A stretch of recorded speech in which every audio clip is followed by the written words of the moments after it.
I often get asked the question, Mark, how should I build my portfolio? And my answer is often the exact same. It starts with having a firm and solid foundation for your portfolio, and that is usually done by the use of ETFs. If you read that book, The Bogleheads, the three ETFs that he is alluding to is a US markets ETF, an international fund, as well as a bond fund. Can this three-fund portfolio work? Absolutely, but there's a lot of factors that go into it. Your age, your risk profile, your end goal, whether it's dividends, whether it's growth, etc. If you're more of a hands-off investor, maybe you just want to check your portfolio once every 6 months or even once a year, then sure, that portfolio could definitely work for you. But if you're an investor that's much more like myself, more of a hands-on investor, someone that wants to check the portfolio maybe once every week, once a month, someone that doesn't mind taking a little bit of risk, meaning that we're focusing on high quality investments, then I believe the portfolio could look way different. As such, in today's video, I'm going to be giving you my perfect 4 ETF portfolio. Now, of course, nothing is perfect out there, but this is what I believe can add growth, add defensive, add dividends. So before we unveil these 4 ETFs today, do me a huge favor. Show your appreciation for the research and the weekly videos that we put out by simply clicking that like button down below. Subscribe to the channel, and let's jump into it.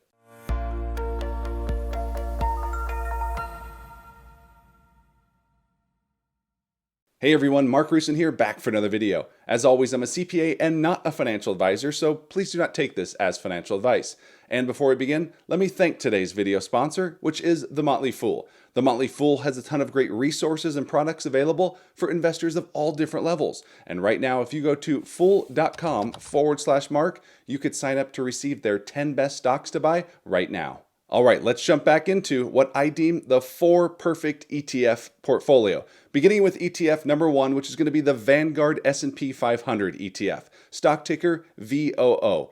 After all, this is the largest position within my portfolio, and this is where we tend to agree with the Bogleheads, as he believes, Jack Bogle that is, that 60% of your portfolio should be in the US stock market. He was more looking at the entire US market. Instead of focusing on every single public company here in the US, which would be an ETF known as VTI, I would much rather have more exposure to the top 500 companies, which is where the S&P 500 comes in, and there's plenty of different options that are out there, all tracking the same index, which is the S&P 500. You could look at the ETF like IVV. You could look at an ETF like FXAIX. You could look at SPY. Now, if you're doing options, then that last one, the SPY, is probably the ETF that you want to focus on for your S&P 500 exposure. However, if you're looking to hold this long term, then VOO is going to be a great one. VOO currently has assets under management of $1.4 trillion, the largest ETF out there. Over the past 12 months, it's up 23%. Over the past 5 years, up 82%. And it has an expense ratio of just 0.03%. I love me a good low-cost fund. No need for those crazy high funds. And I often get asked, Mark, well, why do they even have these high-cost funds? Well, this is how the brokerages make their money. And oftentimes, you will see these high-cost funds underperforming many of the low-cost options. Now, getting back to the S&P 500, when you look at the makeup, especially at the top of this fund, it looks very different than, say, 15 or 20 years ago. It is very tech-focused these days. The technology sector accounts now for 32% of the entire fund. That is then followed by the financial sector, consumer discretionary, healthcare, and communication services, rounding out the top 5. The top 10 positions include Apple, Microsoft, Nvidia, Amazon, Meta, Alphabet, Tesla, Broadcom, and Berkshire. In total, 500 companies, but the top 10 accounts for nearly 40%. And that leads us to ETF number 2, which is going to be the Schwab US Dividend Equity ETF, stock ticker SCHD. Now we're going to move away from the S&P 500, but we're still focused on large cap companies, companies that pay growing dividends. And I believe SCHD is by far the best dividend-focused ETF on the market today. Again, that's just my opinion. And when I'm looking at dividend investments, whether it's an ETF or whether it's an individual stock, there's a few things I'm focused on. Number 1 is always going to be the focus is going to be around total return. And I like to focus more on dividend growth rather than yield. An investor should never invest based on yield alone. When it comes to SCHD, you get all three. Great share price appreciation potential, a solid dividend yield, and strong dividend growth. Let's first talk about price appreciation because you have plenty of pundits out there that love to bag on SCHD. All of them are nearsighted investor. Everyone thinks they're the best investor in a bull market. However, if you look at the facts, since SCHD was formed back in 2011 up until the end of 2022, which is the last time we got some market turbulence, SCHD is actually outperforming the S&P 500 quite handily over those 11 years, 325% to 289%. So not until we have seen this one-sided technology boom over the past 2 years in 2023 and 2024 has the S&P 500 now surpassed SCHD. On to the second and third point, which both hover around the dividend. SCHD currently sports a yield of 3.6% to go along with a 5-year dividend growth rate of 12% and 13 consecutive years of dividend growth. That there's pretty solid if you ask me. The ETF has assets under management of nearly $70 billion. Over the past 12 months, shares are up 9%. Over the past 5 years, up nearly 45%. And this ETF has an expense ratio of 0.06%, making it another great low-cost fund option. When it comes to SCHD and the layout of the fund, I often like to refer to it as the greatest complement to the S&P 500 or the greatest complement to a tech-heavy portfolio. Because when you look at the exposure here, technology is towards the bottom of the list. SCHD is led by the following 5 sectors: financials, healthcare, consumer staples, energy, and consumer discretionary. The top 10 positions include Coca-Cola, AbbVie, Cisco, Amgen, Pfizer, Chevron, Verizon, The Home Depot, BlackRock, and Texas Instruments. In total, there's 102 positions, and the top 10 account for roughly 42%. As you can see here, there's not much carryover at the top as compared to the S&P 500, and we'll be getting a reconstitution here in March. SCHD, along with the S&P 500, the first 2 funds we've looked at, are quite literally 2 of the largest positions within my portfolio. So I'm literally putting my money where my mouth is. And if you're interested in seeing my entire portfolio, then consider subscribing to the Stock Investor's Edge, where you can not only see the entire portfolio, get trade alerts, stock deep dives, earnings recap, our weekly Edge report, and our monthly members-only meeting. We now have a Discord that is nearly reaching 1,000 members. So definitely subscribe today. You can see the link down in the description below. And that leads us to ETF number 3, which is the Invesco NASDAQ 100 ETF, stock ticker QQQM.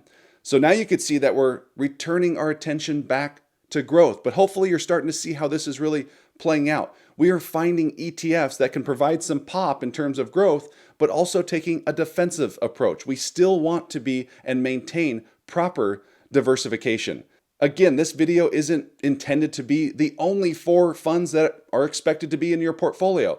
This video is expected to give you ideas for foundational positions for your portfolio. QQQM is quite literally the sister fund of the triple Qs, one of the most popular ETFs on the market today. But like we talked about with the S&P 500, you have plenty of options, all following the S&P 500. But if you're interested in options with the S&P 500, SPY is your best bet. If you're interested in options and we're talking about the triple Qs, then QQQ is your better option. But if you're focused on long-term wealth building, not doing options, then it's going to be QQQM, which is the ETF we're talking about here today. Pretty much the exact same thing, lower expense ratio. The ETF currently has assets under management of $45 billion. Over the past 12 months, the ETF's up 26%. Over the past 5 years, up 85%. The ETF has an expense ratio of 0.15%, the highest of the 4 ETFs we are looking at here today.